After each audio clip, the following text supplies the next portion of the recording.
नमस्कार दोस्तों, स्वागत है आप सभी का हमारे YouTube चैनल आलोक ज्ञान गंगा में। मित्रों, आज मैं फिर से हाजिर हूं आप सबके सामने एक नई प्रेम कहानी लेकर के, जिसका नाम है पुनर्मिलन कमिटमेंट। इससे पहले कि मित्रों आप हमारी कहानी में खो जाएं, अगर आप हमारे चैनल पर पहली बार विजिट कर रहे हैं तो कृपया चैनल को सब्सक्राइब कर लें, बेल आइकन को प्रेस कर लें, ताकि इस तरीके की कहानियां जो हर रोज मैं लेकर के आता हूं उसका नोटिफिकेशन सबसे पहले आप तक पहुंचे। तो चलिए मित्रों, देर ना करते हुए कहानी को शुरू करते हैं। मैं पसीने से तरबतर उसे अपने सामने देख रहा था। शरीर पूरा ठंडा पड़ चुका था और आंखें हैरानी से पूरी क्षमता में खुल चुकी थी, पर वो सामान्य थी, जैसे मुझे पहचानती ही ना हो। शायद उसने पहचाना ही नहीं होगा। हाँ, यही बात होगी, नहीं तो वो कभी ऐसे ना बैठी होती। कहाँ कहाँ नहीं ढूंढा था उसे, लेकिन वो ना जाने कहाँ गायब हो गई थी। अब तो उसके मिलने की उम्मीद भी टूटने लगी थी और अब जा कर के वो मुझे मिली है, उस जगह जहाँ मैं सोच भी नहीं सकता था। अक्षय, सी इज श्रुति, मेरी सबसे अच्छी दोस्त। रूपेश के बोलने पर मैं होश में आया।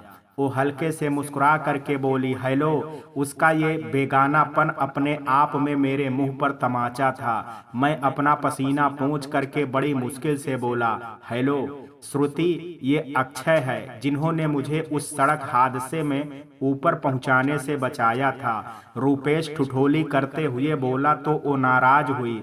रूपेश ऐसे नहीं बोलते। उसका इस तरह से हक से रूपेश को बोलना मुझे खल गया। अच्छा बाबा, सॉरी, अब से नहीं कहूंगा। रूपेश ने उसे बड़े ही प्यार भरे अंदाज में मनाते हुए कहा। मेरा सर घूमने लगा। एक तो सालों के बाद उसे यहाँ देखना और उस पर रूपेश को उसके साथ ऐसा व्यवहार मुझे और भी ज्यादा हैरान कर रहा था। दिल घबरा उठा। क्या वो आगे बढ़ चुकी है? क्यों नहीं बढ़ेगी? 8 सावन गुजर चुके थे, अब तक तो शायद परिवार। मेरी सोच तो बढ़ती ही जा रही थी, लेकिन तकलीफ भी बढ़ती जा रही थी। एकाएक वो बोल उठी, मिस्टर अक्षय, मुझे रूपेश ने बताया कि आप हमारी कंपनी में इन्वेस्ट करना चाहते हैं। हालांकि कंपनी तो पुरानी है, लेकिन इसमें हमने उभरते हुए लेखकों के लिए नया मौका देने के लिए नया डिपार्टमेंट शुरू करने के लिए सोचा है। इसलिए आपको विश्वास दिलाते हैं कि आपको बिल्कुल निराशा नहीं होगी। विश्वास? मुझे तो उस पर पूरा विश्वास था, और उसे ही मुझ पर विश्वास नहीं था। और नतीजन कुछ फीट की दूरी में भी मीलों की दूरी का एहसास मुझे हो रहा था। अक्षय, ये आइडिया भी श्रुति का ही है और आई ट्रस्ट श्रुति। देखना बहुत अच्छा रिस्पांस आएगा। रूपेश ने भी उसका साथ देते हुए कहा। मैंने बस जबरदस्ती मुस्कुरा करके सर हिला दिया। श्रुति उठते हुए बोली, तो फिर रूपेश ने आपको सब बता ही दिया होगा। इस फाइल में बाकी सारी डिटेल्स हैं, आप एक बार पढ़ करके तसल्ली कर लें। अब मैं चलती हूँ, कुछ दिक्कत आए तो बुलवा लीजिएगा। उसको उठता देख करके मेरी सांसें अटकने लगी।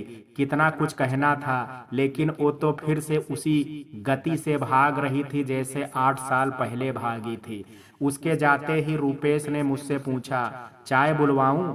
मैंने तेजी से उठते हुए कहा, तुम बुलवा के रखो, मैं अभी आया। रूपेश मुझे देख करके हैरानी से बोला, तुम कहाँ जा रहे हो? मैं बाहर निकलते हुए बोला, बहुत जरूरी काम है, आता हूँ।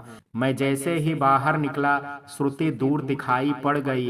इस बार वो आंखों से ओझल हो जाए उससे पहले मैं उस तक पहुँचना चाहता था। मैं उसके पास पहुँचा तो वो किसी को काम करने के इंस्ट्रक्शन दे रही थी। मैं कांपते ओंठों से बोला, श्रुति। उसने मुड़ करके मेरी ओर देखा और आसपास देख करके बोली, क्या हुआ मिस्टर सिंह?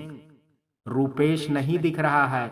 कोई भी डाउट था तो आप मुझे बुलवा लेते। मैं उसे देख रहा था, कितना बदल गई थी वो। एकदम आत्मविश्वास से भरी हुई श्रुति बिल्कुल अलग थी। मैंने खुद को बहुत संयम में रखते हुए कहा, मुझे तुमसे बात करनी है श्रुति। मैं सहजता से बोली, रूपेश के केबिन में चलिए, मैं अभी आती हूँ। मैं इस प्रश्न के लिए तैयार था तो बोल उठा, अकेले में? कुछ पल के लिए हैरान रह गई और फिर शांति से बोली, क्यों, बात करनी है? मैंने मुश्किल से कहा। लेकिन वो बोली, काम से संबंधित बात रुपेश के सामने हो सकती है, उसके अलावा कोई भी बात मुझे नहीं करनी है।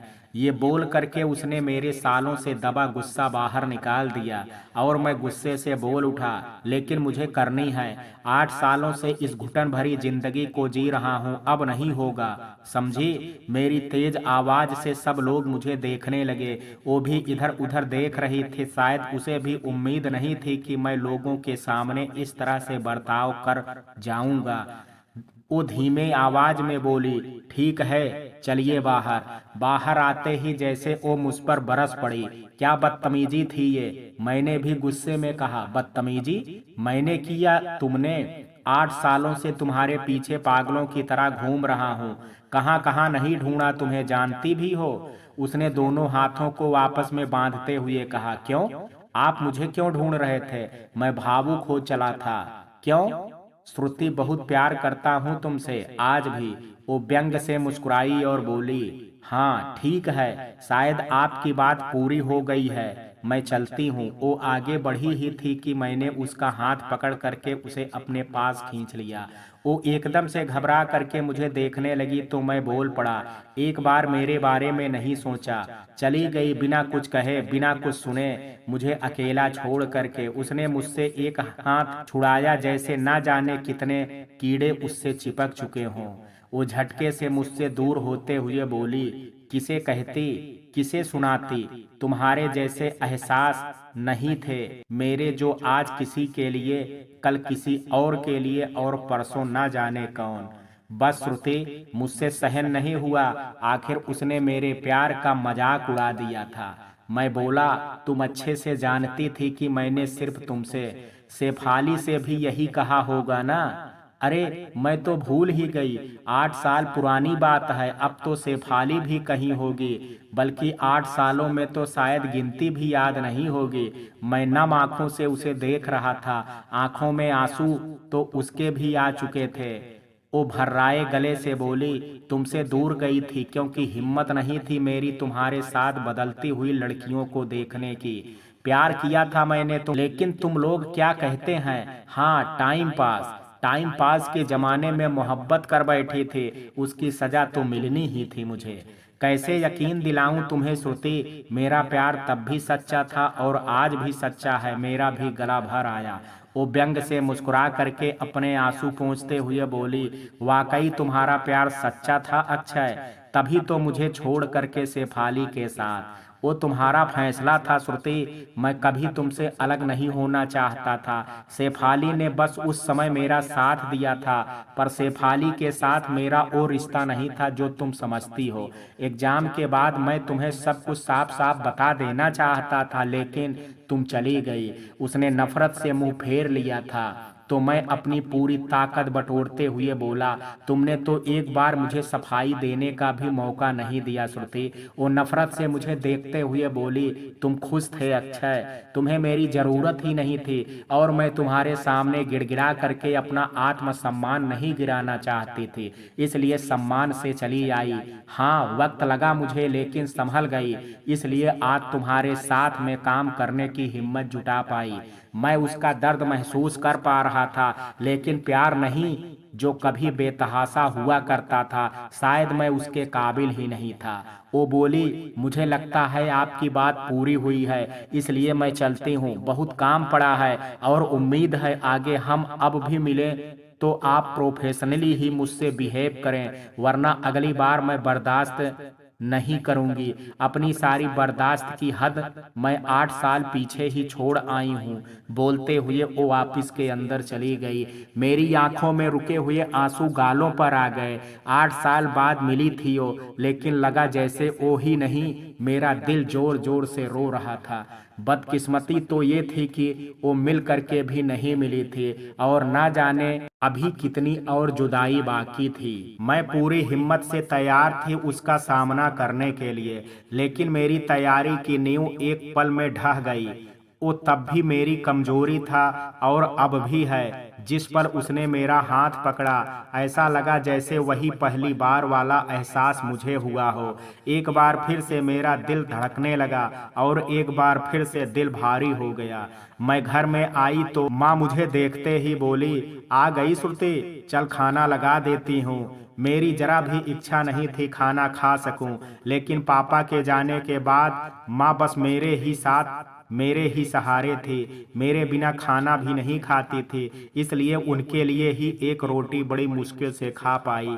माँ ने मुझे देखते ही पूछा, क्या बात है श्रुति, खा क्यों नहीं रही है बेटा? मैं क्या बोलती उनसे कि अक्षय से मिल करके इतनी भर उठी हूँ कि भूख तक नहीं लगी है। मैं जैसे तैसे मुस्कुरा करके बोली, वो रूपेश ने ऑफिस में ही बहुत कुछ मंगा लिया था माँ, इसलिए पेट भर गया। माँ मुस्कुरा करके बोली, कितना ख्याल रखता है तेरा, बहुत भला लड़का है। बस अब तू शादी के लिए मान जा।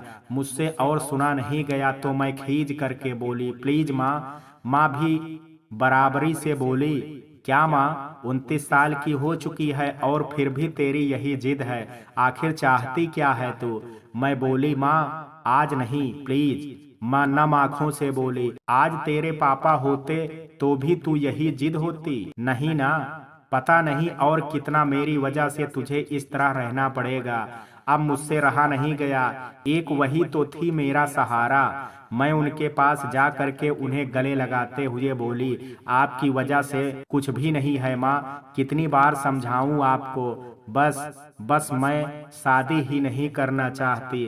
पर क्यों बेटा, तू एक बार कारण तो बता करके देख, उन्होंने पूछा तो मैं बोली, कोई कारण नहीं है माँ, बस नहीं करना चाहती। जब करनी होगी तो बता दूंगी, अब और इस विषय में बात नहीं होगी प्लीज। वो मुझे बेबसी से देखती रही, लेकिन मैं भी मजबूत बन करके बैठी रही। जैसे ही कमरे में आई, एक बार फिर मजबूती पल भर में धुआं हो गई और मैं बिस्तर पर गिर पड़ी। एक बार फिर अतीत की यादें जेहन में ताजा हो चुकी थी। पहली बार घर से दूर हॉस्टल में रहने के लिए आई थी। हर चेहरा अनजान था, मुझे घर की हर पल याद आती थी और यहाँ रहना पूरे 3 साल था। रूम में जा करके देखा तो एक लड़की बिस्तर पर लेटी अपना मोबाइल चला रही थी। दूसरा बेड खाली पड़ा था। मैं ही पहल करते हुए बोली, हेलो, मेरा नाम श्रुति है और आपका? उसने मोबाइल से सर निकाल करके एक दफा मुझे देखा और फिर से मोबाइल में देखते हुए बोली, आरती। उसका स्वभाव बहुत अजीब लगा मुझे। एक दो बातें और पूछी मैंने, लेकिन उस मुहतरमा ने आंखें मोबाइल में गड़ाए हुए ही कुछ जवाब दिए। आखिर मैंने भी और कुछ ना पूछते हुए खाली बिस्तर पर अपनी बेडशीट बिछाई और बैग खोल करके अपना सामान लगाने लगी। थक करके मैं नहाने जाने लगी तो आरती की आवाज सुनाई दी, सुनो। मैंने मुड़ करके देखा तो बोली, लेफ्ट साइड की हैंग पर मेरा सामान है और राइट साइड में अमरीन का। तीसरा कौन है? यहाँ अपना सामान लगा लो और प्लीज बी केयरफुल, कुछ मिक्सअप मत कर देना। इस नक्सड़ी से मुझे और उम्मीद ही नहीं थी। मैं जैसे ही नहा करके निकली, कमरे में एक और लड़की को बैठे पाया, जिससे आरती खुसफुसा करके बात कर रही थी। मुझे देखते ही दोनों सीधे बैठ गई। वो नई लड़की मुस्कुरा करके बोली, हाय, मेरा नाम अमरीन है। मैं समझ गई यही तीसरी है, लेकिन ये उस नक्सड़ी की तुलना में थोड़ी ठीक थी। मैंने भी मुस्कुरा करके अपना परिचय दिया। वो बोली, किस कॉलेज में हो? मैंने जवाब दिया, GCL। वो बोली, अरे मैं भी उसी कॉलेज में हूँ, कौन सा ईयर है? मैं बोली, पहला ही साल है। वो मुस्कुरा करके बोली, मेरा लास्ट ईयर है। कॉलेज के हॉस्टल के तो बुरे हाल हैं, सभी बाहर रहना प्रेफर करते हैं। वैसे और भी लोग हैं यहाँ पर अपने कॉलेज के। उसकी बात सुन करके मुझे अच्छा लगा, वो कम से कम मेरे कॉलेज में ही थी। भविष्य के लिए भी ये बात अच्छी थी। मैंने आरती की ओर देखा तो आमरीन बोली, वो पॉलिटेक्निक कॉलेज में है, दूसरा साल है उसका। आरती ने कोई खास रिएक्शन नहीं दिया। मेरा मुंह थोड़ा उतरा देख करके आमरीन बोली, वो नए लोगों में जल्दी घुलती मिलती नहीं है, तुम आराम से रहो, कोई दिक्कत नहीं होगी और ये भी कुछ दिनों में नॉर्मल हो जाएगी। आज जरा मिजाज बिगड़े हुए हैं इनके। उसने घूर करके आमरीन से कहा, अप्पी। वो हंसते हुए बोली, अब तुम राजीव से बात कर लो, वरना सारी रात भी हमें इसी तरह परेशान करोगी। वो चिढ़ करके बाहर चली गई। आमरीन हंसती रह गई। मैंने उसे देख करके कहा, मैम। वो बोली, प्लीज यार मैम मत कहो, तुम चाहो तो अप्पी बोल सकती हो। यहाँ सभी लड़कियां मुझे अप्पी ही बुलाती हैं। मैं मुस्कुरा करके बोली, ठीक है, वैसे अप्पी ये आरती ऐसी ही है क्या? वो हंस पड़ी और बोली, अरे नहीं, इतना ज्यादा खड़ूस नहीं है। वो उसका 2 दिन से राजीव से झगड़ा सुलझा नहीं है तो गुस्सा यही निकाल रही है। ना समझी में बोली, राजीव? तो बोली, उसका बॉयफ्रेंड। मेरे शरीर में करंट लग गया। मैं छोटे शहर से आई लड़की, ये प्यार मोहब्बत बॉयफ्रेंड से कोसों दूर जो थी। आमरीन अप्पी मेरे चेहरे पर उड़ती हवाइयां देख करके बोली, क्या हुआ, तुम्हारा कोई बॉयफ्रेंड नहीं है क्या? मैंने बड़ी तेजी से ना में गर्दन हिलाई तो वो हंसते हुए बोले, कोई बात नहीं, बन जाएगा। मैं तुरंत बोली, मैं ऐसी नहीं हूँ। इस पर वो आश्चर्य से बोली, क्या मतलब? मैंने कहा, मैं बॉयफ्रेंड टाइप वाली नहीं हूँ, पढ़ने आई हूँ। वो कुछ पल मुझे देखती रही और बोली, मतलब जिनके बॉयफ्रेंड हैं वो लड़कियां अच्छी नहीं होती। मैं सोच में पड़ गई कि अब मैं क्या बोलूं। आरती के बॉयफ्रेंड का तो मालूम है, लेकिन आमरीन अप्पी के बारे में तो मालूम नहीं है। पता नहीं मेरा कुछ भी कहना सही होगा या गलत। वो मेरी खामोशी को टटोलते हुए बोली, देखो श्रुति, ये तो अपनी अपनी सोच है। यहाँ पर सभी लड़कियों के बॉयफ्रेंड हैं। मेरी आंखें हैरानी से बड़ी हो गई थी। तो वो बोली, सबसे पहले तो ऐसे बियर्ड रिएक्शन देना बंद करो। मैं मासूमियत से उनके सामने बैठ गई तो वो बोली, मैं भी जब घर से बाहर आई थी तो बिल्कुल तुम्हारी तरह ही थे। घर से दूर अकेलापन लग, सभी के बॉयफ्रेंड थे, एक मैं ही अकेली थी। सब ऐसे तो साथ रहते थे, लेकिन जब घूमने फिरने जाते या रात में मोबाइल पर व्यस्त हो जाते तो मुझे बहुत खराब लगता था। फिर एक दिन मेरी जिंदगी में भी सूरज आया, मुझे उससे बातें करना अच्छा लगता और फिर धीरे धीरे हमें प्यार हो गया। मैं बोली, पर आपको लगता है इस रिश्ते का कोई भविष्य है? वो मुस्कुरा करके बोली, लगता क्या है, मुझे मालूम है कि इस रिश्ते का कोई भविष्य नहीं है। मैं आश्चर्य से उनको देखने लगी तो वो बोली, भविष्य में क्या होना है हमें नहीं पता, लेकिन उसके लिए अपना आज क्यों खराब करना, यही सबकी सोच है और अब मेरी भी। मैंने पूछा, और प्यार? वो मुस्कुरा करके बोली, पता नहीं भविष्य में मिले या ना मिले, कम से कम इन यादों के सहारे जिंदगी में कुछ अच्छे पल तो होंगे। आप सूरज से इतना प्यार करते हो, बिछड़ने से डर नहीं लगता? मैंने पूछा तो वो बोली, जब हम दोनों ही इस रिश्ते में आए थे तो पहले दिन से ही क्लियर था कि ये रिश्ता सिर्फ यहीं तक है। बोलते हुए उनके चेहरे पर हल्का दर्द जरूर था। मैंने पूछा, और आरती? वो मुस्कुरा करके बोली, कास्ट अलग है। मैं खामोश हो गई, शायद मुझे जवाब मिल चुका था। मुझे सुन करके दोनों के लिए बुरा लग रहा था, लेकिन वो मुस्कुरा करके बोली, देखो श्रुति, यहाँ तो हर लड़की ही यही कहती है कि बहुत मुश्किल है कि कोई जीवन भर साथ रहे। यहाँ तो पल पल की खुशियाँ समेटनी पड़ती हैं, और जहाँ तक प्यार की बात है तो उस पर किसी का बस नहीं चलता, तुम्हारी भी नहीं चलेगा। मैं बस मौन हो करके उसकी बातें सुन रही थी। अगले दिन से कॉलेज की शुरुआत हो चुकी थी और मैं मन लगा करके पढ़ाई करने में लगी थी। मेरी आरती से भी थोड़ी बहुत दोस्ती हो चुकी थी। हम तीनों बैठ करके बातें भी करते, लेकिन वो बातें अधूरी रह जाती जब दोनों के मोबाइल फोन बज जाते और वो दोनों ही व्यस्त हो जाती। दूर से देखने पर कभी उनके चेहरों पर मुस्कान होती तो कभी शर्म। जब कभी बाहर घूमने जाती तो बाइक हॉस्टल के नीचे खड़ी होती और सज करके वो नीचे चली जाती। लौटते समय हाथ में कभी फूलों के गुलदस्ते होते तो कभी चॉकलेट्स होते। कभी कभी मुझे भी उनको देख करके खास महसूस होने लगता था। लगता है कि सच में कोई जगह मेरी जिंदगी में भी खाली है। लेकिन मैं पापा की उम्मीदें तोड़ना नहीं चाहती थी। पहले साल बहुत अच्छे मार्क के साथ मैं पास हुई थी। घर पर सभी बहुत खुश थे। आरती और आमरीन अप्पी ने भी पार्टी मांगी, लेकिन जैसे ही मैंने पिज्जा और केक ऑर्डर किया वैसे ही आरती को राजीव का फोन आ गया और वो मुझसे माफी मांगते हुए तैयार होकर के राजीव के साथ निकल गई। उस दिन मुझे बहुत बुरा लगा। आमरीन अप्पी मेरे चेहरे को देख करके मेरी भावनाओं को समझ गई थी, इसलिए मेरा हाथ पकड़ते हुए बोली, उसके पास कुछ ही पल तो हैं। मैं गुस्से से बोली, और मेरे साथ? मैं बिल्कुल जरूरी नहीं हूं ना? आमरीन अप्पी मेरे सर पर हाथ फेरते हुए बोली, पगली, स्पेशल वन स्पेशल ही होता है। जब तेरी जिंदगी में आएगा तो तुझे भी मालूम चल जाएगा। मैं तुनक करके बोली, आपको मालूम है कि ऐसा कुछ नहीं होगा। तो वो बोली, तुम चाहो तो हो भी सकता है।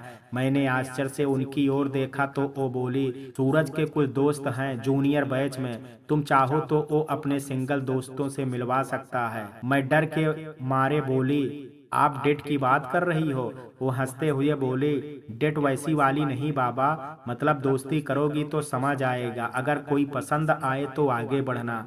मैं बोली, और कॉलेज के बाद यहीं छोड़ दूं?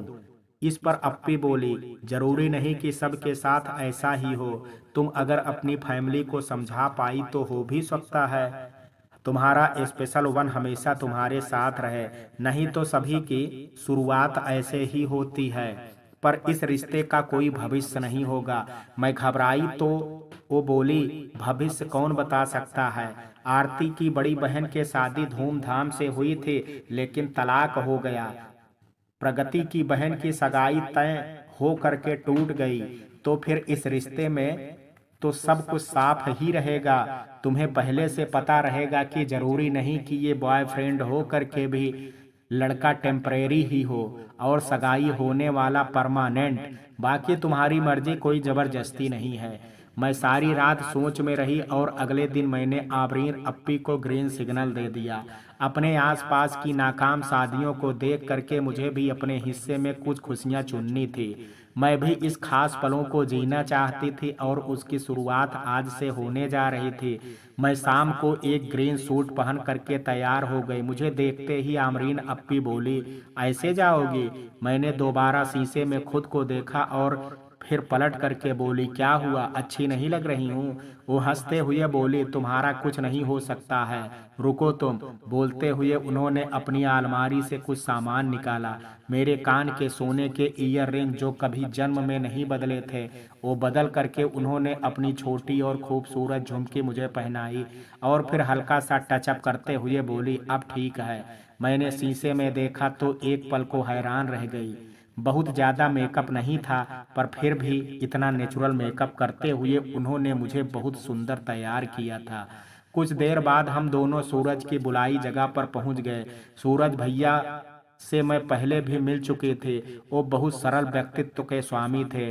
उनके साथ एक लड़का और भी था जो जीन्स टी शर्ट और जैकेट में उन्हीं के पास खड़ा था। सूरज भैया आमरीन अप्पी को देखते ही मुस्कुरा करके दिल को ठोंकने लगे, जिस पर आमरीन अप्पी ने आंखें दिखा करके मेरी ओर इशारा कर दिया। उनकी इशारों इशारों की बातों में मैं असहज हो गई और मुझे इस तरह देख करके वो चौथा इंसान मुस्कुराए जा रहा था। सूरज भैया मुझे देखते ही बोले, कैसी हो श्रुति? मैं बहुत नर्वस थी, ये सब मेरे लिए बहुत नया था। मैं हल्की सी मुस्कुराहट के साथ झिझकते हुए बोली, ठीक हूँ भैया। वो बोले, श्रुति, ये मेरा जूनियर लेकिन बड़ा ही अच्छा दोस्त है अक्षय, और अक्षय ये है श्रुति। लड़का बेहद दिलकश था। ये देख करके तो मेरे माथे से पसीना बह निकला। उसने मुस्कुरा करके मुझसे कहा, हाय श्रुति, और मैं पसीना पोंछते हुए बड़ी मुश्किल से बोली, हेलो।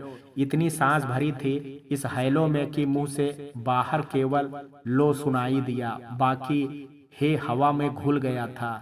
तीनों मुझे देख करके मुस्कुरा दिए। सूरज भैया बोले, चलो बैठते हैं, और हम सब रेस्टोरेंट के अंदर चले गए। थोड़ी बहुत इधर उधर की बातचीत में मैं बस हूँ हाँ करती रही तो सूरज भैया खड़े होते हुए बोले, अच्छा तुम कुछ ऑर्डर करो, तब तक मैं आमरीन को जरा गार्डन घुमा करके लाता हूँ। मैंने घबरा करके तुरंत आमरीन अप्पी के उठने से पहले ही उनका हाथ पकड़ लिया। शायद ये सब ने देख लिया था। आमरीन अप्पी झुक करके मेरे कान में बोली, पागल, वो देख रहा है, अच्छे से बात करना। मैं गिड़गिड़ाने लगी, मत जाओ अप्पी। वो बोली, जाऊंगी नहीं तो तेरी गाड़ी आगे कैसे बढ़ेगी?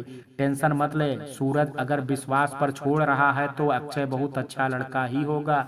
मुझे विश्वास है उस पर, और फिर भी तुझे डर लगे तो मुझे मिस कॉल मार देना। मैं सूरज आस पास ही रहेंगे, तुरंत आ जाएंगे। मैं कुछ सोचती उससे पहले सूरज भैया बोले, अब हाथ छोड़ भी दो श्रुति उसका।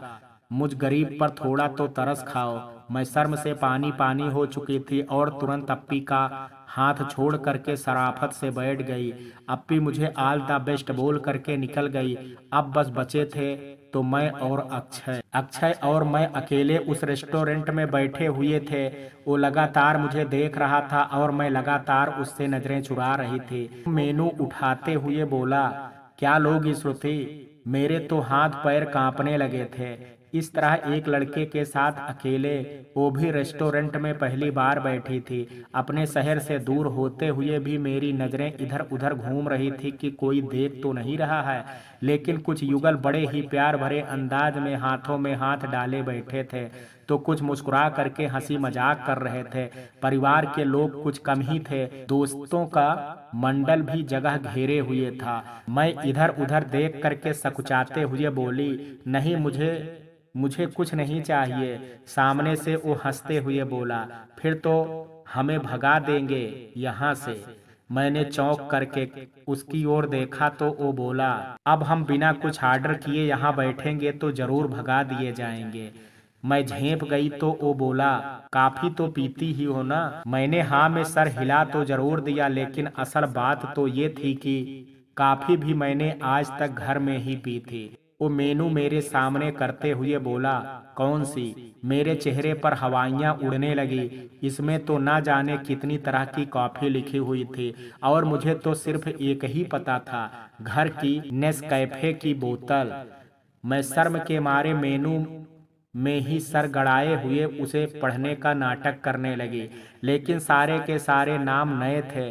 तभी वो बोला, एक्चुअली ना, मुझे यहाँ की एस्प्रेसो बहुत पसंद है, आज वही ट्राई करें। शायद वो मेरे चेहरे से समझ चुका था कि मुझे कैफे का कोई अनुभव नहीं है। मैंने तुरंत तेजी से सर हिलाया, जैसे उसने मेरी कोई बड़ी सी समस्या सुलझा दी हो। उसने जैसे ही कॉफी ऑर्डर की, वैसे ही मैंने फिर से मेनू में उसकी कीमत देखी, पूरे 50 रुपए। मेरे हाथ से मेरे मुंह पर चले गए। घर से तो सीमित खर्चा मिलता था, उस पर 50 रुपए की काफी बड़ी ही नहीं, बहुत बड़ी बात थी। हाँ, कभी पापा को बताने पर ज्यादा भी रुपए मिल जाते थे, लेकिन वो कारण होता था, जैसे किसी का बर्थडे या पास होने की पार्टी देनी हो, पिक्चर जाना हो। पर 50 रुपए काफी में मेरे लिए बहुत ज्यादा थे। मुझे देख करके वो बोला, क्या हुआ? मैंने झट से ना में गर्दन हिलाई तो उसके चेहरे पर ना जाने क्यों एक मुस्कान आ गई। उसने पहल करते हुए मुझसे पूछा, तो श्रुति, तुम कुछ बोलती नहीं हो क्या? पहला सवाल, और वो भी ये। मुझे अपनी बेइज्जती महसूस हो रही थी। लग रहा था बस कैसे भी भाग जाऊं यहाँ से। मुझे चुप देख करके वो बोला, रिलैक्स श्रुति, तुम्हें देख करके लग रहा है जैसे मैं कोई खूंखार दिखने वाला विलन हूँ जिससे तुम घबरा करके बैठी हो। उसके इस तरह बोलने पर मैंने नजर उठा करके उसे देखा। वो विलन कहीं से भी नहीं लग रहा था, बल्कि किसी परिकथा के राजकुमार से सुंदर उस लड़के पर मेरी निगाह मानो जम सी गई। शायद उसने भी ये देख लिया था, तो वो हल्का सा मुस्कुरा गया और उसने मेरे सामने चुटकी बजाई। तो होश में आने के साथ ही मैं एक बार और लज्जित हो करके रह गई। वो बोला, नाम से शुरू करें? तो मैं चौंक करके उसे देखने लगी। वो बोला, मेरा नाम अक्षय है, तुम्हारा? मैं धीमी आवाज में बोली, श्रुति। वो मुस्कुरा करके बोला, ओके श्रुति, कहाँ से हो तुम? मैं बोली, बैतूल। वो तुरंत बोल उठा, ओ वाओ, मेरी मौसी रहती हैं वहाँ। बचपन में बहुत रहा हूँ मैं उनके घर। उसकी बात मुझे सहज करने लगी थी और मैं भी धीरे धीरे उससे खुलने लगी, लेकिन सिर्फ जवाब देने तक। थोड़ी देर बाद वहां सूरज भैया और आमरीन अप्पी भी आ गए। मैं आमरीन अप्पी को देखते ही गुस्से से घूरने लगी, लेकिन वो जैसे इसके लिए तैयार थी। वो बस मुस्कुरा दी। सबने काफी पी और मैं और अप्पी वहां से विदा लेकर के हॉस्टल आ गए।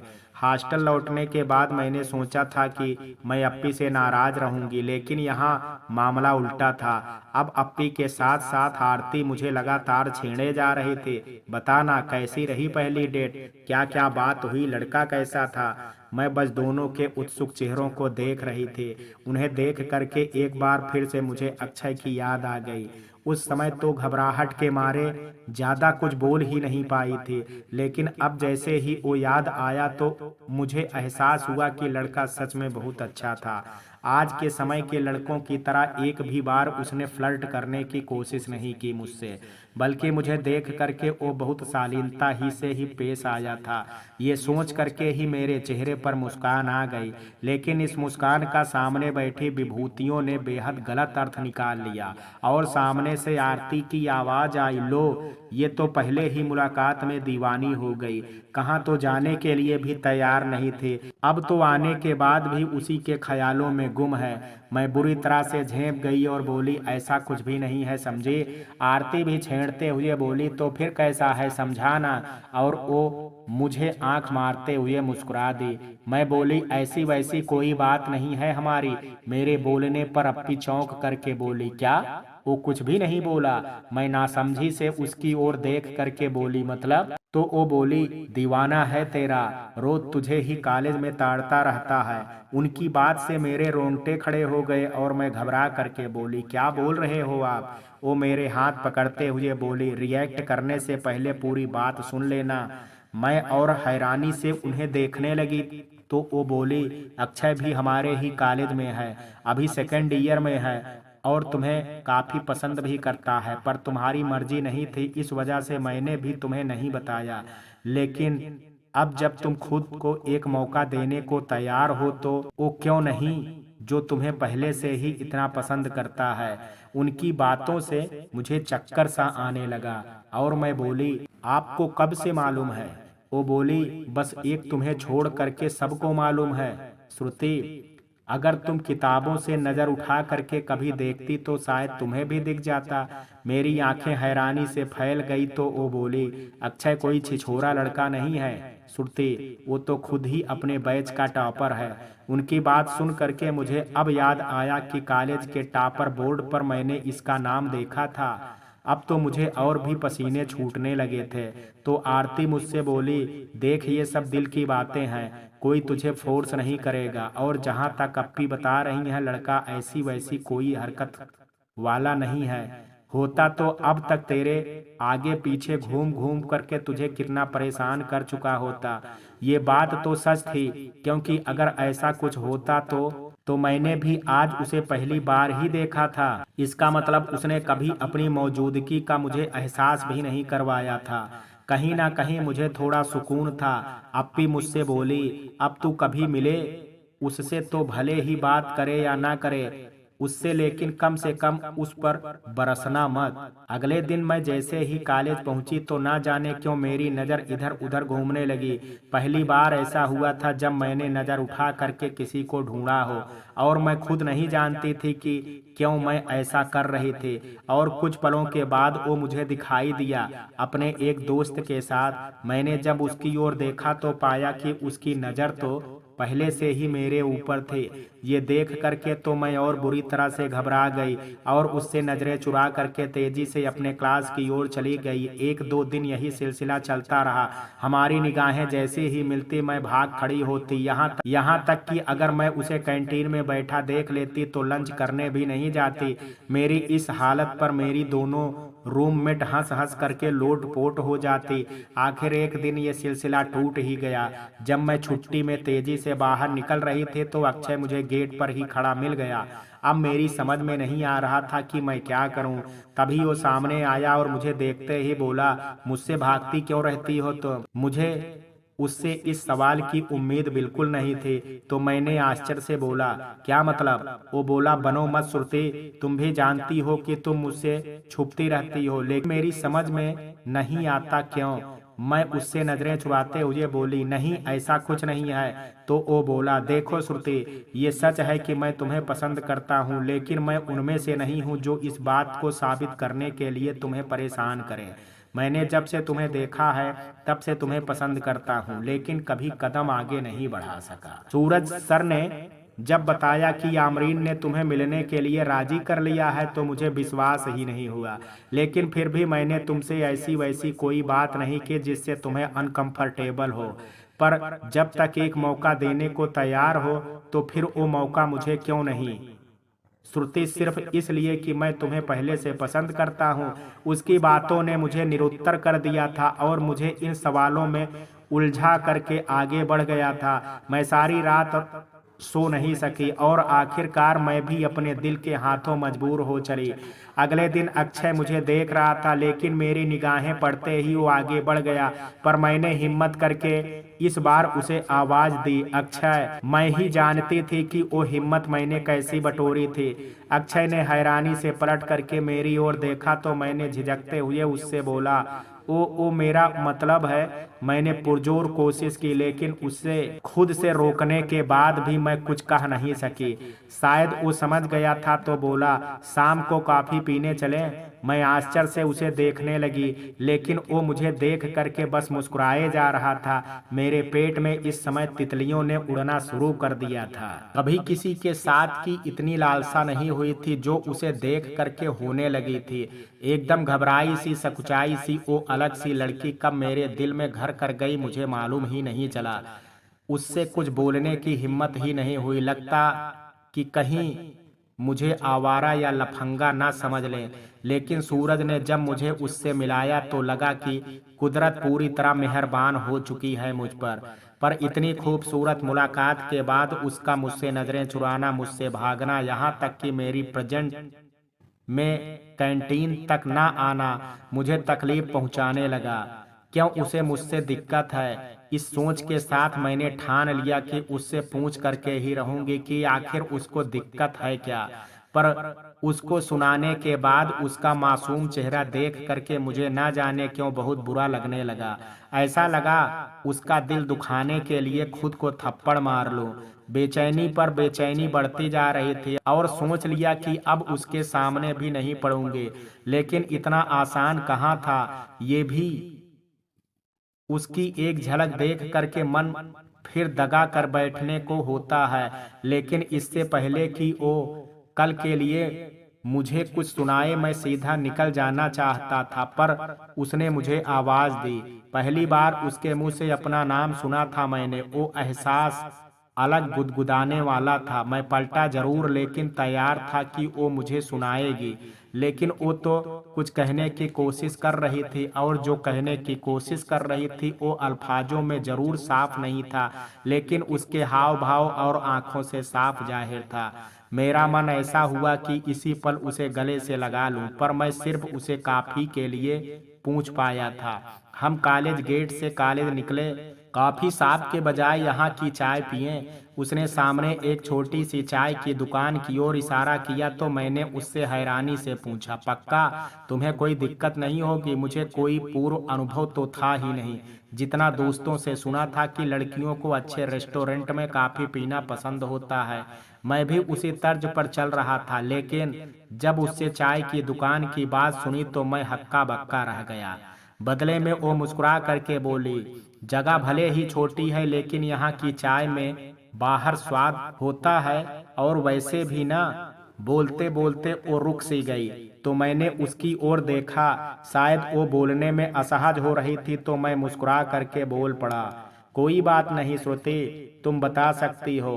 तो वो धीरे से मुस्कुरा करके बोली, वो हमारे घर में तो चाय ही पी जाती है, कॉफी तो संभाल करके रखती हैं मम्मी। कोई खास मेहमान आए तो चाय नहीं पीते उनके लिए। उसकी बात सुन करके मेरा जोर से हंसने का दिल किया। ये लड़की इतना साफ दिल थी कि उसकी बातें भी एकदम निश्चल सी थी। हमने चाय पी, लेकिन बातें कम ही हुई। पहली बार गर्लफ्रेंड के साथ इस तरह जाने का मेरा अनुभव भी नया ही था। थोड़ी देर इधर उधर की बातें करने के बाद वो मुझसे बोली, आपके पास पुराने नोट्स होंगे? मैं चौंक गया, क्या? तो वो दोबारा बोली, नोस्ट फर्स्ट ईयर के। मैंने बोला, हाँ होंगे, देखना पड़ेगा। वो बड़ी मीठी आवाज में बोली, आपको कोई दिक्कत ना हो तो मुझे अपने नोट्स दे देंगे? मैं हैरान था। मेरी आज ही बनी गर्लफ्रेंड मुझसे नोट्स मांग रही थी। क्या किस्मत थी मेरी। मैं तुरंत बोला, नहीं नहीं, दिक्कत वाली कौन सी बात है, मैं दे दूंगा तुम्हें। वो बड़ी खुश हो, जैसे उसे हीरे जवाहरात मिल गए हों। अगला सवाल था, आपने यूनिवर्सिटी टॉप किया कैसे? मैं हैरानी से उसकी ओर देखता रहा तो वो बोली, मैंने बहुत मेहनत की थी, लेकिन मेरी तो तीसरी रैंक आई थी, वो भी कॉलेज में। यूनिवर्सिटी टॉप करना तो शायद मेरे लिए सपना ही रह जाएगा। इस लड़की को कोई तो समझाए कि ये अपनी क्वालिटी टाइम यूनिवर्सिटी टॉप करने के टिप्स में जाया करती रही थी, पर उसकी इस हरकत पर भी न जाने क्यों मुझे बड़ा प्यार आ रहा था। मैंने उससे पूछा, यूनिवर्सिटी टॉप करना है तुम्हें? तो उसकी आंखों में चमक सी आ गई और वो तेजी से सर हिलाते हुए बोली, हाँ, क्या मैं भी कर सकती हूँ? मैं मुस्कुरा दिया और बोला, बिल्कुल, पहले ये बताओ कौन सा सब्जेक्ट कमजोर है तुम्हारा? वो झट से बोली, इकोनॉमिक्स। मैं मुस्कुरा करके बोला, अब तुम इसी में सबसे ज्यादा स्कोर करोगी। वो चौंक करके बोली, कैसे? आपकी सेटिंग है क्या? मैं उसकी सोच पर हंस पड़ा और बोला, कैसे, क्या मतलब? अरे पढ़ करके ही पास होगी, मैं पढ़ा दूंगा इकोनॉमिक्स। वो अवाक सी मुंह खोल करके मुझे देखने लगी। आप पढ़ाओगे? मैंने पूछा, क्यों, नहीं पढ़ना? वो तुरंत मेरा हाथ पकड़ते हुए बोली, पढ़ना है, पढ़ना है। उसे तो होश ही नहीं रहा कि उसने अति उत्साहित हो करके मेरा हाथ पकड़ लिया, लेकिन उसका इस तरह मेरा हाथ पकड़ना मुझे अंदर तक हिला कर रख दिया था। कुछ ही पलों के बाद उसे एहसास हुआ और उसने झेंपते हुए अपना हाथ हटा लिया। मैंने उससे कहा, मैं कल तक नोट्स दे दूंगा और स्पोर्ट लेक्चर में लाइब्रेरी में मिलना, तो इकोनॉमिक्स भी पढ़ा दूंगा। वो खुशी से बोली, ठीक है, पर अब तक हमारी बातचीत करने का माध्यम ही नहीं बन सका था। मतलब कि मैडम ने सब कुछ तय कर लिया था, लेकिन ना मेरा नंबर मांगा और ना खुद का दिया। पर किसी को तो पहल करनी ही थी, सो मैंने कहा, श्रुति, तुम मुझसे फोन पर भी पूछ सकती हो। शायद वो मेरा इशारा समझ गई और धीरे से सर हिला करके बोली, आप नंबर ले लीजिए। आखिरकार तीर निशाने पर बैठ ही गया। रात को बहुत देर सोचने विचारने के बाद मैंने उसे फोन करने का मन बना लिया। जैसे ही उसने फोन उठाया, उसकी बड़ी ही चहकती हुई सी आवाज आई, हेलो। उसकी इस आवाज पर मैं कुछ बोल ही नहीं पाया कि उसने दोबारा पूछा, हेलो, कौन? मैंने अपना गला साफ करते हुए कहा, मैं अक्षय। इसके बाद वो एकदम चुप हो गई। मुझे एहसास हुआ कि मैं तो उसे पसंद करता ही था, लेकिन वो शायद अपने अकेलेपन की वजह से मेरे साथ रिलेशन में आ गई और अभी तक वो तो मेरी हेलो से भी सहज नहीं हुई थी। मैंने सहजता से पूछा, पढ़ रही थी श्रुति? वो तुरंत बोली, नहीं। मैंने फिर पूछा, तो फिर? वो बोली, ऐसे ही, कुछ खास नहीं। मैंने फिर पूछा, आमरीन नहीं है? वो झिझकते हुए बोली, वो सूरज भैया का फोन आ गया था, तो मैं हंस पड़ा। तो वो बोली, आप हंसे क्यों? मैं बोला, तो और क्या करूं, तुम तो उनका नाम लेने में भी इतना शर्मा रही हो। वो बोली, उनकी बात अलग है, वो लोग फ्रेंड्स हैं। मैं बोला, वो तो अब हम भी हैं। इस पर उसने एकदम चुप्पी साध ली। शायद वो भूल चुकी थी कि आज दिन में क्या हुआ। फिर मैंने पूछा, है ना श्रुति? जवाब में बड़े हौले से वो बोली, हाँ। उसकी इस हाँ से मुझे बड़ी खुशी मिली। मैंने उससे कहा, टेंशन मत लो, मैं तुम्हारा दोस्त ही रहूंगा और उसी के दायरे में बिहेव करूंगा जब तक तुम कंफर्टेबल नहीं होती हो। शायद उसे कुछ तसल्ली मिली। उस रात हमने पहली बार काफी बात की, एक दूसरे के घर परिवार से लेकर के पसंद नापसंद, दोस्तों यारों और भी ना जाने क्या क्या। अगले दिन से मैं उसे इकोनॉमिक्स भी पढ़ाने लगा। एक चीज मुझे उसकी बहुत पसंद थी कि टाइम को लेकर के बहुत पंचुअल थी। फिर चाहे वो हमारे बात करने का समय हो या पढ़ाई का, वो अपने पापा का सपना पूरा करना चाहती थी, जॉब करके अपने पैरों पर खड़े हो करके। मुझे उसका ये समर्पण बहुत पसंद था। लगभग 1 महीना बीत चुका था। श्रुति और मुझे साथ आए और 1 महीने में हम काफी सहज भी हो चुके थे। हमारा रिश्ता आम लोगों से अलग दोस्ती की नींव पर था। उसके अलावा भी कई बार ऐसे मौके आ जाते जब वो मुझसे शर्मा जाया करती थी। जैसे रोज कॉलेज में उसे देखने की मेरी लालसा मुझे हर क्लास के बाद पानी पीने के बहाने उसके क्लास के चक्कर लगवा देती। और इस दरमियान जब भी हमारी नजरें मिलती तो वो कुछ शर्मा जाती थी। शुरू शुरू में जरूर वो मुझे देख करके असहज होती थी, लेकिन धीरे धीरे शायद मुझे भी आदत पड़ चुकी थी। इसलिए अब मुझे उसकी नज़रों में भी मेरा इंतजार मिलता था। पढ़ाई के वक्त तो वो एकदम गंभीर होती थी, बस साथ घूमने जाने के नाम पर अब तक हम चाय की दुकान से आगे नहीं बढ़ सके थे। एक महीने के बाद संडे के दिन मुझे सूरज का फोन आया। उसने पूछा आज का क्या प्लान है। मैं अलसाई आवाज में बोला सोऊंगा देर तक। उसने पूछा घूमने नहीं जा रहा है श्रुति के साथ कहीं। मैं बोला देर रात तक पढ़ाया है उसको, अब सोऊंगा आराम से, वो भी नहीं उठी होगी। वो ठहाका मार करके हंसते हुए बोला मतलब ट्यूशन ट्यूशन ही खेल रहे हो अब तुम दोनों। मैं झेप करके बोला चुप कर तू और आमरीन पर ध्यान दे। वो बेशर्मी से बोला वो तो तब दूंगा जब तू श्रुति को संभाले, वरना मैं कितने को संभालूं। उसके ऐसा बोलते ही मैंने पूछा मतलब। वो बोला आमरीन के साथ मूवी जाने का प्लान है मेरा। मैंने झल्ला करके बोला तो जाना, रोका किसने है। वो बोला वो तो जा ही रहा हूँ, लेकिन आमरीन के साथ श्रुति भी आ रही है, क्योंकि उनकी तीसरी दोस्त भी घूमने गई है, तो आमरीन श्रुति को अकेला नहीं छोड़ना चाहती थी। अब मैंने सोचा तुमसे भी पूछ लूं, तू चलेगा तो मुझे भी कंपनी मिल जाएगी। पर खैर कोई बात नहीं है, तू नींद पूरी कर ले अपनी। उसके ऐसा कहते ही मेरी आंखों से पूरी नींद ही उड़ गई और मैं उठ करके बैठ गया। सच बोल, श्रुति भी आ रही है। वो बोला नहीं यकीन है तो ऑनक्स पर आ करके खुद ही देख लेना। मैं तुरंत बोला कितने बजे का शो है। वो हंसते हुए बोला पर तेरी तो नींद पूरी, तू बता रहा है या नहीं। मैंने उसकी बात काटी। वो हंसते हुए बोला मर मत, 10 बजे का है शो, पूरा 1 घंटा है तेरे पास। मैं झल्ला पड़ा, इतनी सुबह सुबह कौन मूवी देखता है। बदले में वो बोला मैं शो के बाद आमरीन को घुमाने ले जाऊंगा। एक ही संडे मिलता है यार, आज के दिन तो संभाल अपनी बाली को, पूरा दिन नहीं दे सकता ना उसको। मैं हंस पड़ा। आता हूँ। जोश जोश में जल्दी जल्दी नहा करके तैयार हुआ और बाइक भगाते हुए आईनक्स पहुंचा। वहां सूरज के साथ आमरीन खड़ी बातें कर रही थी। मेरी नजर उनके पास खड़ी श्रुति पर पड़ी, जो उनके बीच बिल्कुल भी सहज नहीं लग रही थी, इसलिए बस बीच बीच में मुस्कुराए जा रही थी। गुलाबी सूट में उसको देख करके मेरा दिल जोर से धड़कने लगा और मैं धीमे कदमों से उनके पास पहुंचा। सूरज एक नंबर का फ्लॉप एक्टर मुझे देखते ही चौंकते हुए बोला अरे अक्षय तू यहाँ कैसे भाई। उसकी आवाज से आमरीन और श्रुति भी मुझे देखने लगे। आमरीन मुस्कुरा रही थी, सूरज के साथ मिली भगत में शामिल जो थी, लेकिन श्रुति, उसके चेहरे पर वाकई मुझे देख करके आश्चर्य था, साथ ही साथ एक सहजता के भाव भी जो अब तक उनके बीच उसे नहीं हो पा रहा था। थोड़ी बहुत औपचारिक बातें करते हुए हमने टिकट ली और अंदर बढ़ गए। मेरे बगल में श्रुति बैठी थी और सूरज के बगल में आमरीन। मैंने श्रुति को देखते हुए धीरे से पूछा मुझे बताया क्यों नहीं कि मूवी जाना है। तुम नहीं चाहती थी मैं आऊं।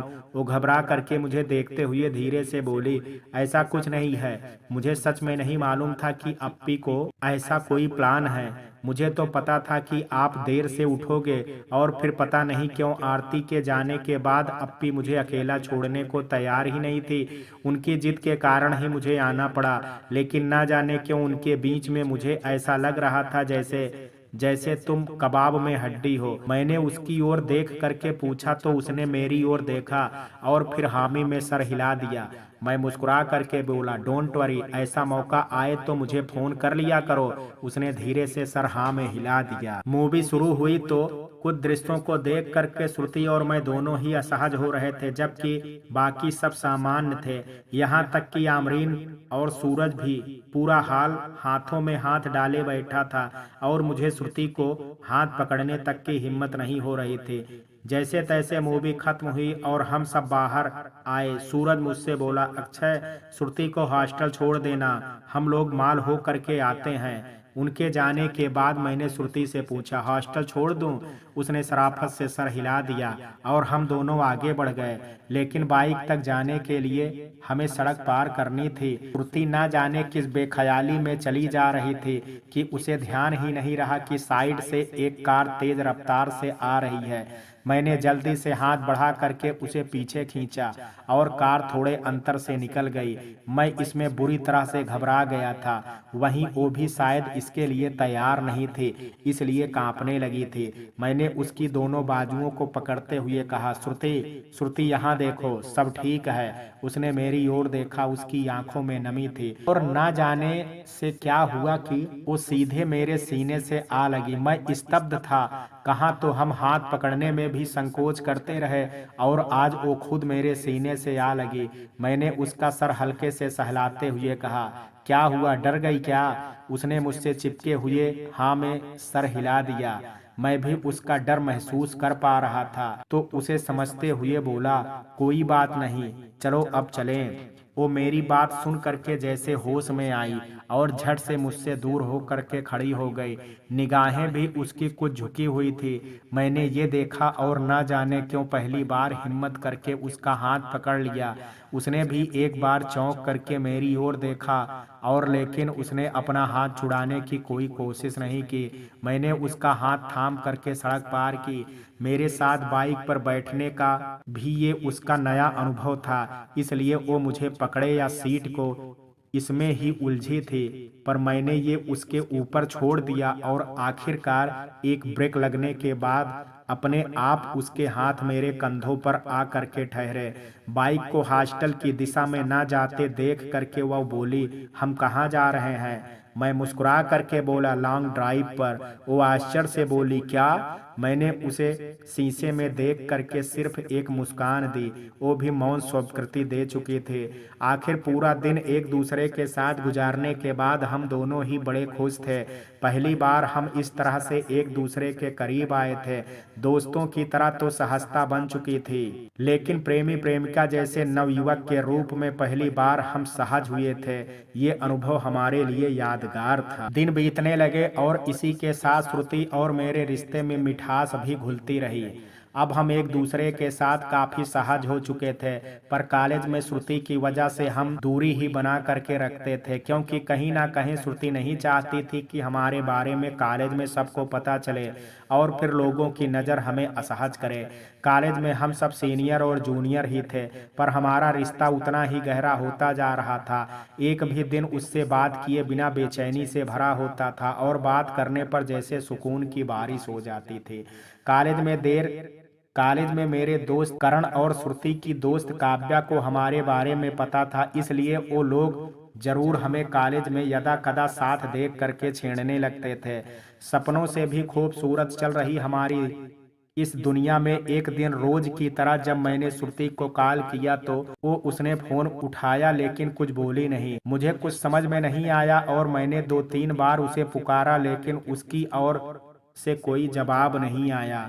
आज से पहले कभी उसने इस तरह का बर्ताव नहीं किया था, इसलिए मैं थोड़ा घबरा गया और बोला, श्रुति, यू आर ओके और नॉट? टेंशन हो रही है अब मुझे। मेरी आवाज में गंभीरता भांप करके वो बोली, हाँ ठीक हूँ। ये सुन करके मुझे जैसे ठीक से सांस आई और मैं फिर बोला, तो इतनी देर से आवाज दे रहा था, जवाब क्यों नहीं दे रही थी? वो मुरझाई सी बोली, क्या बोलूं, आरती और राजीव का झगड़ा 2 दिन से नहीं सुलझा था। तो मैं उसका अभी तात्पर्य समझा तक नहीं था कि वो फिर से बोली, आज अप्पी और सूरज भैया का भी झगड़ा हो गया।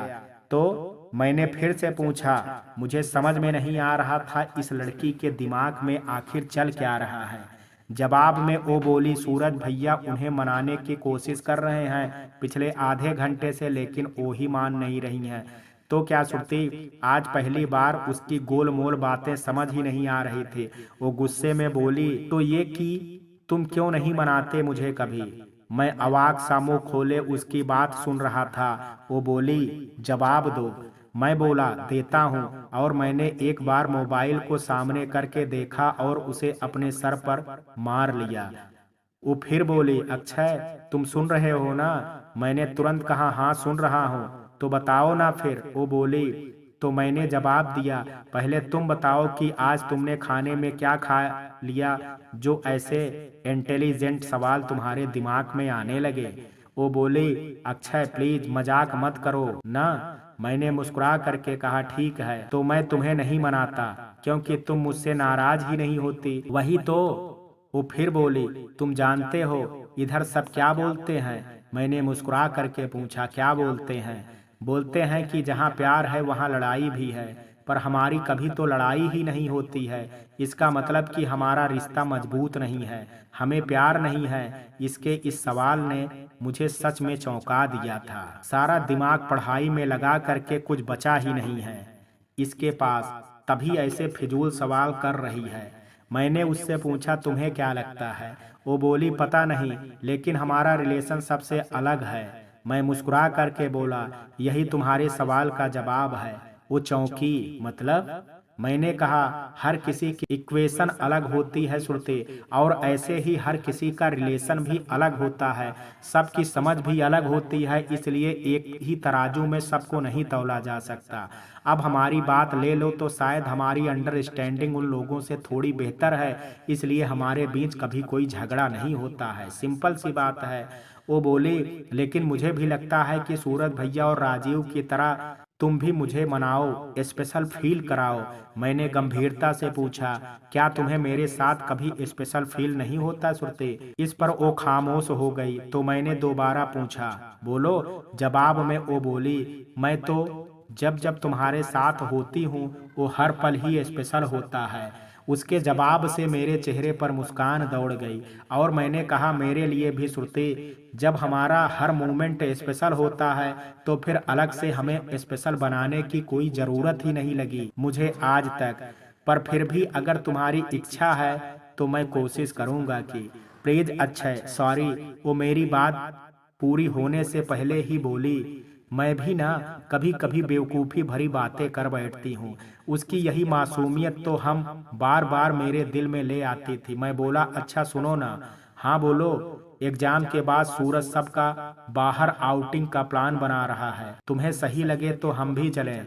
वो तुरंत बोली, नहीं नहीं, मुझे नहीं जाना है। हर बार सब मुझे छेड़ते हैं, इनफैक्ट अप्पी भी भैया की साइड हो जाती हैं। मैं हंस पड़ा, तो मैं हूं ना तुम्हारी साइड। वो बोली, ठीक है, सोच करके बताती हूँ। सिटी से बाहर जाने के लिए एक बार मम्मी पापा को बताना पड़ेगा। मैं समझता था कि वो अपने घर वालों से बहुत अटैच थे, पर मैंने भी हामी भर दी। जब वो मुझे बस इंतजार ही था कि जल्दी से एग्जाम खत्म हो और मैं श्रुति के साथ घूमने जाऊं। 2 महीने बाद श्रुति के पहले साल और मेरे दूसरे साल की परीक्षाएं सर पर आ गई। हम दोनों ही एक दूसरे को समय देने के साथ साथ एक दूसरे के पढ़ाई को भी उतनी ही फिक्र करते थे। मेरी परीक्षा उससे पहले थी, इसलिए श्रुति मुझसे कम से कम बात करती थी, लेकिन मैं जब तक उससे बात नहीं कर लेता था मैं पढ़ाई में भी मन नहीं लग पाता था। वो मेरी एनर्जी बूस्टर की तरह हो चुकी थी। जब रिजल्ट आए तो एक बार फिर से मैंने यूनिवर्सिटी टॉप किया था, पर श्रुति फिलहाल यूनिवर्सिटी टॉप नहीं कर सकी थी, पर उसने कॉलेज में जरूर टॉप किया था। मैं उसकी इस सफलता से बहुत खुश था, उसके घर वाले भी। बस एक वही थी जो उदास थी, क्योंकि उसे भी यूनिवर्सिटी टॉप करने वाले टॉपर्स में सुनहरे अक्षरों में अपना नाम बोर्ड पर देखना चाहती थी। मेरे समझाने पर वो समझ तो गई, लेकिन अब तो उसके साथ साथ मेरी भी बस यही इच्छा थी कि श्रुति का नाम भी टॉपर्स बोर्ड पर लिखा जाए। दिन बीत रहे थे और ऐसे ही एक साल कब बीत गए हमें पता ही नहीं चला। सूरज और आमरीन भी अब पास आउट हो करके जा चुके थे। श्रुति अब सेकेंड ईयर में थी और मैं फाइनल ईयर में। सब कुछ ठीक चल रहा था, लेकिन एक दिन उसका देर रात मुझे फोन आया। वो इतनी रात को कभी फोन नहीं करती, लेकिन आज उसने फोन किया तो मुझे कुछ अजीब सा लगा। जैसे ही मैंने फोन उठाया, सामने से श्रुति के बहुत तेज रोने की आवाज आई। ये सुनते ही मेरी जैसे सांसें ही रुक गई। श्रुति का दृष्टिकोण, कितनी खूबसूरत चल रही थी हमारी वो दुनिया, पर सपनों की दुनिया तो सपनों की ही होती है और उसे एक दिन टूटना ही होता है। और इसी तरह मेरा उस दिन सच से सामना हुआ। आमरीन अप्पी के जाने के बाद से मैं और आरती रह गए थे। हमारी तीसरी रूममेट पूजा दीदी अब हमारे साथ शिफ्ट हो गई हैं। जो पहले से ही हॉस्टल में दूसरे रूम में रहते थे। अक्सर हमारे साथ ही बैठा करती थी, पर आमरीन अप्पी के जाने के बाद वो हमारे ही रूम में शिफ्ट हो गई हैं। हम तीनों में भी सामंजस्य बहुत अच्छा था, पर एक दिन पूजा दीदी के घर से फोन आया और वो कहर बरसा जो उनसे ज्यादा मेरे होश उड़ा करके चला गया। पूजा दीदी का आखिरी साल था और उनके फोन पर खबर आई थी कि उनके घर वालों ने उनकी शादी तय कर दी है। पूजा दीदी ये सुन करके बहुत रोई, लेकिन कहीं ना कहीं वो ये बात जानती थी कि ये तो एक ना एक दिन होना ही था। उन्होंने जैसे भी घर वालों को समझाया तो फाइनल एग्जाम देने के लिए घर वाले मान गए, लेकिन शादी के बाद उनका कहना था कि शादी के बाद वो चाहें तो आ करके एग्जाम पेपर लिख सकती हैं, वो लड़के से बात कर लेंगे। एक बात का असर अगले दिन और ज्यादा देखने को मिला। जब अनिकेत भैया बदहवास से हॉस्टल के नीचे आए, पूजा दीदी उनकी कॉल देख करके नीचे भागी। मैं और आरती भी साथ गए।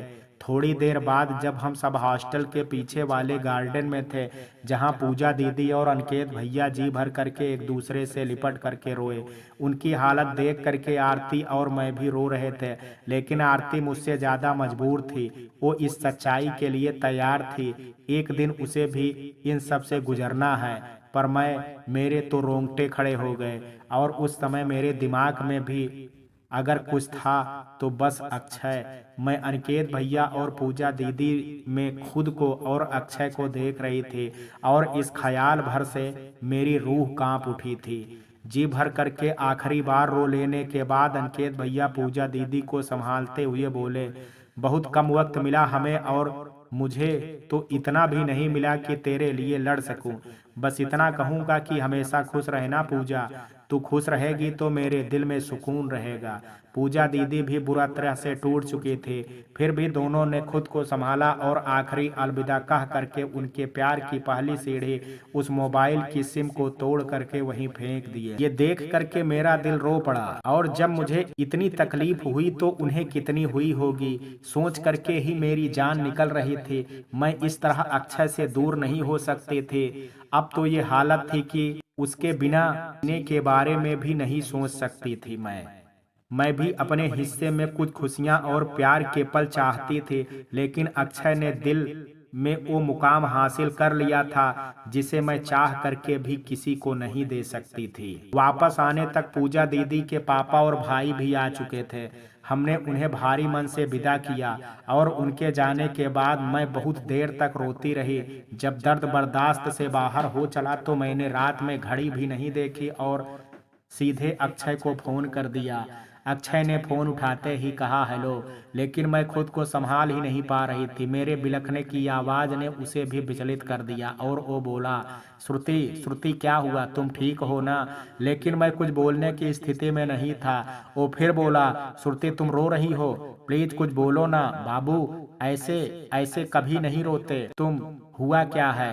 वो पूजा दी चली गई, मैंने सिसकते हुए कहा। तो उसने बड़े प्यार से समझाया, हाँ तो क्या हुआ, सभी को जाना है ना एक दिन बाबू, ऐसे रोने से क्या होगा। मैं और जोर से रोने लगी। मैं तुमसे तुमसे दूर नहीं होना चाहती अक्षय, प्लीज प्लीज कुछ करो। अक्षय भी हड़बड़ा गया, क्या क्या बोले जा रही हो? दूर होना मतलब? मेरी रुलाई से गला चौंक होने लगा था। वो भी घबरा रहा था। श्रुति प्लीज यार शांत रहो, शांत हो जाओ। पहले इतनी रात को मैं वहां भी नहीं आ सकता। मैं फिर भी रोती रही। तो उसने पूछा, कोई है रूम में? मैंने बालकनी में आरती को देखा। उसने मुझे इस समय अकेला छोड़ना ही ठीक समझा। मैं जैसे तैसे उसके पास जा करके मोबाइल उसके पास दे आई। अक्षय की उससे जाने क्या बात हुई तो वो लौट करके मेरे पास आते हुए बोली, श्रुति अब बस बहुत हुआ, अक्षय को भी टेंशन हो रही है, संभालो खुद को, वो आएगा सुबह तुमसे मिलने। रात भर हम दोनों जागे ना, आरती ने खाना खाया ना मैंने। अगले दिन सुबह सुबह ही अक्षय मुझसे मिलने चला आया।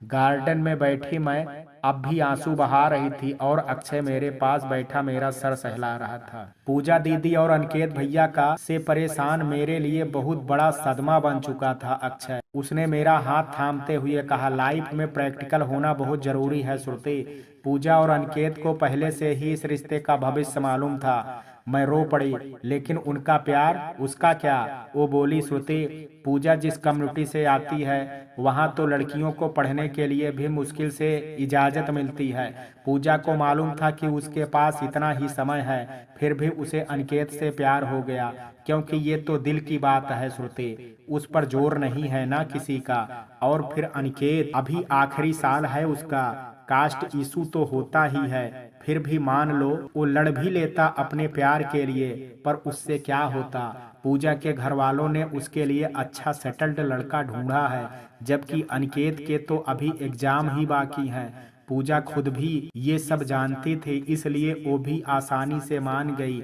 यही लाइफ है श्रुति, प्रैक्टिकली सोचना पड़ता है। अक्षय के मुंह से इतनी प्रैक्टिकली बातें सुन करके मुझे अब उस पर शक होने लगा था। मैं उसके चेहरे को देख करके उसके मन की बात समझने की कोशिश करने लगी थी। वो बोला, क्या हुआ? तुम मुझे ऐसे क्यों देख रही हो?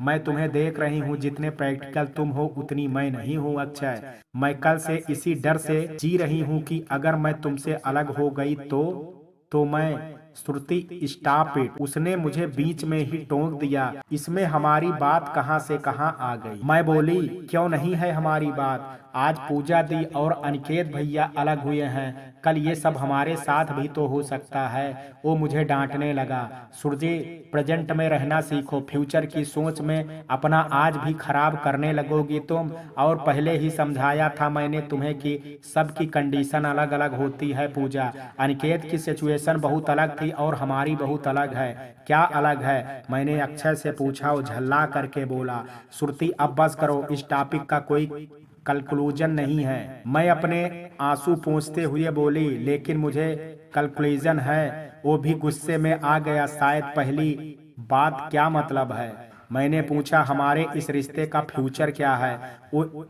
एक टक मुझे देख रहा था और फिर आंखें बंद करके गहरी सांस ले करके बोला, let's not to this Shruti, everything is going perfect between us, let's not spoil this.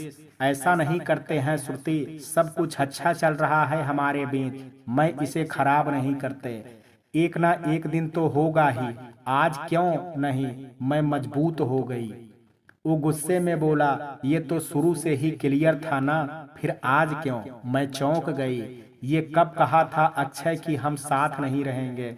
Akshay झल्ला उठा। तो ये भी कब कहा था उस समय कि हमेशा साथ रहेंगे? मैं अक्षय को देख करके स्तब्ध थे। उसका ये रूप मेरे लिए बिल्कुल नया था। मतलब कि मैं बोलने की हिम्मत भी नहीं कर पा रही थी।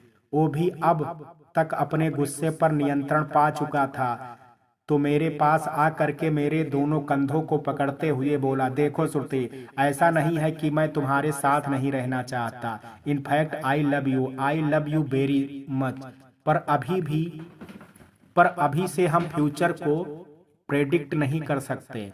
मैंने कोई प्रेडिक्शन नहीं मांगा है अक्षय, मैं तो बस कमिटमेंट चाहती हूँ कि जब भी होंगे साथ होंगे। मैंने उसे समझाया तो वो बोल उठा, वही तो मुमकिन नहीं है श्रुति। मैं उसे देखने लगी तो वो बोला, तुम जानती हो कि हमारी भी कास्ट अलग है श्रुति, और फिलहाल हमारी पढ़ाई भी पूरी नहीं हुई है। सबसे पहले हमारी प्योरिटी हमारी जॉब है श्रुति, उसके बाद हम अपनी फैमिली से भी बात कर सकते हैं, लेकिन वो सब बाद की बातें हैं। मैं बोली, तो इसी बात को तो कमिटमेंट चाहिए ना अक्षय। तुम अभी फाइनल एग्जाम के बाद चले जाओगे, लेकिन इतना तो भरोसा दे करके जा सकते हो ना कि तुम मेरे ही रहोगे।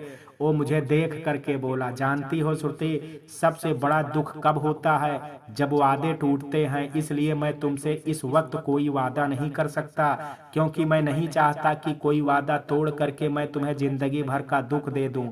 पर इसका मतलब ये नहीं है कि मैं कोशिश नहीं करूंगा। मैं हैरानी से बोली, मतलब तुम मुझे छोड़ करके जाओगे?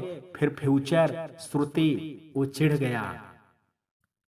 इतनी देर से समझा रहा हूँ, प्रेजेंट देखते हैं, लेकिन तुम तो बस फ्यूचर पर अड़ी हो। तुम्हारी प्रॉब्लम क्या है? मैं चिल्ला उठी। वो भी चिल्ला उठा, नहीं कर सकता यार, नहीं कर सकता। मैं अवाक सी उसकी मुंह देखती रह गई तो वो मुंह फेर करके बोला, बड़े भैया को पसंद थी एक लड़की, बहुत प्यार करते थे उनसे, सब कुछ ठीक था, वो भी बहुत अच्छी थी। भैया ने उनके लिए जब बात की तो ताई जी को समस्या थी कि उनकी कास्ट अलग है। भैया ने उनसे लड़ाई कर ली और घर छोड़ करके निकल गए। पीछे से ताई जी को अटैक आ गया। मैं तब 15 साल का था। श्रुति, भैया के पास कोई रास्ता नहीं बचा। वो धोखा देना नहीं चाहते थे, लेकिन परिस्थितियों के आगे इंसान किस कदर मजबूर हो जाता है ये तब देखा मैंने। इसलिए मैं कोशिश कर सकता हूँ, बस इस पर इतिहास नहीं दोहरा सकता।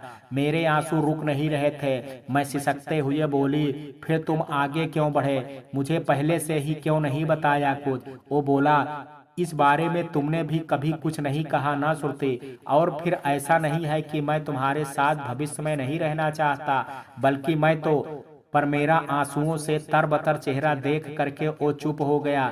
मैंने पूरी हिम्मत से आंसुओं को पोंछते हुए कहा, मुझे मेरे जवाब मिल गए हैं। वो एकदम मेरी ओर देख रहा था। मैं उठने लगी तो वो मुझे देख करके पूछने लगा, श्रुति बात तो पूरी करो। मैं बोली, जितना साथ रहेंगे उतना दर्द बढ़ेगा, इससे ज्यादा दर्द मैं झेल नहीं पाऊंगी अक्षय। किस्मत में हुआ तो मिल ही जाएंगे, नहीं तो। उसने तुरंत मेरा हाथ पकड़ लिया, श्रुति नहीं, प्लीज इतनी जल्दबाजी मत करो। हम कोशिश करेंगे ना। थोड़ा टाइम, जिंदगी भर रुक सकती हूँ, बस तुम्हारे बोलने की देर है। पर मुझे मालूम है तुम नहीं कहोगे। मैं बोलते हुए आगे बढ़ने लगी तो फिर बोला, श्रुति प्लीज यार ऐसे मत करो। मैं मुड़ करके उसे देखते हुए बोला, कुछ नहीं बचा है अक्षय, तुम्हारी तरह प्रैक्टिकल नहीं हूं ना, इसलिए गलती हो गई मुझसे। नहीं होना चाहिए था, पर हो गया प्यार। वो नम आंखों से मुझे देख रहा था। मैं बोली, लेकिन वो जबरदस्ती नहीं करवाया जा सकता। वो बोल पड़ा, don't say this Shruti, I love you, I real love you. यार मैं बस मुस्कुरा दी। अब ये मेरे लिए महज कोर्स शब्द थे। मैं जैसे ही जाने लगी वैसे ही उसने मेरा हाथ पकड़ लिया और बोला, श्रुति मैं अलग नहीं होना चाहता तुमसे, कम से कम जब तक यहाँ है। It's over Akshay. बोलते हुए मेरा गला भर आया। मैंने उससे अपना हाथ छुड़ाया और तेजी से हॉस्टल की दिशा में दौड़ पड़ी। मित्रों, कहानी के इस भाग में आज इतना ही। शेष कहानी कल देखेंगे। कहानी का ये भाग आपको कैसा लगा, आप अपनी राय मुझे कमेंट बॉक्स में जरूर दीजिएगा। वीडियो पसंद आया हो तो वीडियो को लाइक शेयर, अगर चैनल पर पहली बार विजिट कर रहे हैं तो कृपया चैनल को सब्सक्राइब करना ना भूलें। कल मिलते हैं कहानी के शेष भाग के साथ। तब तक के लिए जय हिंद, जय भारत।